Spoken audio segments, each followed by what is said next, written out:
Coucou les gens, c'est Emma Poppy. C'est la première d'une série de petites vidéos que je vais faire concernant mes cours de peinture qui démarrent le 2 avril, atelier apéro peinture. Je sais ça beaucoup plus. Depuis que j'ai lancé ça, il y a plein de gens qui me parlent de proportion, de perspective. Pour moi, apprendre, ou en tout cas aborder la peinture et sa créativité, c'est un peu comme une langue étrangère.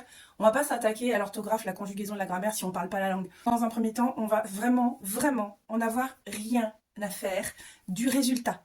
On reprend les bases, c'est-à-dire on va peindre avec les doigts, on va faire du doodle, on va combiner tout un tas de trucs, parce que le blocage vient du fait qu'on est tellement bloqué sur le résultat. Pour l'instant, le résultat, on s'en fout, on est dans le geste. Je prends un petit carnet, j'ai noté. C'est d'abord la compétence, c'est la capacité d'explorer. On se fout la paix, on explore. La deuxième compétence, c'est identifier quel va être son rituel de créativité. C'est fondamental, moi je pense, après ça n'engage que moi, que c'est important de savoir si on aime travailler le matin, le soir, l'après-midi, la nuit, assis par terre, assis devant une table, devant un chevalet, debout, avec les doigts, avec un pinceau, avec une éponge, si on aime combiner, c'est-à-dire qu'on aime bien commencer par de l'acrylique, ensuite on vient un petit peu avec de la pastel, ensuite on déchire, on recolle.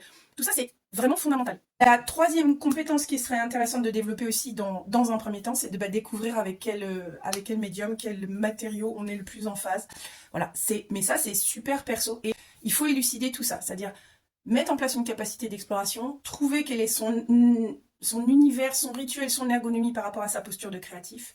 Et ensuite découvrir quels sont les médiums qui vont nous permettre de pouvoir faire cette exploration-là. Parce que l'objectif, c'est pas de faire un truc trop beau, magnifique.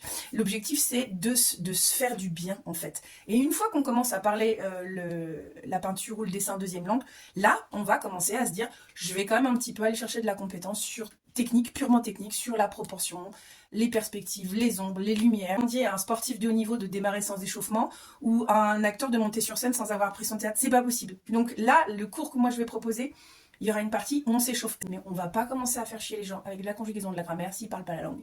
Ça n'engage que moi.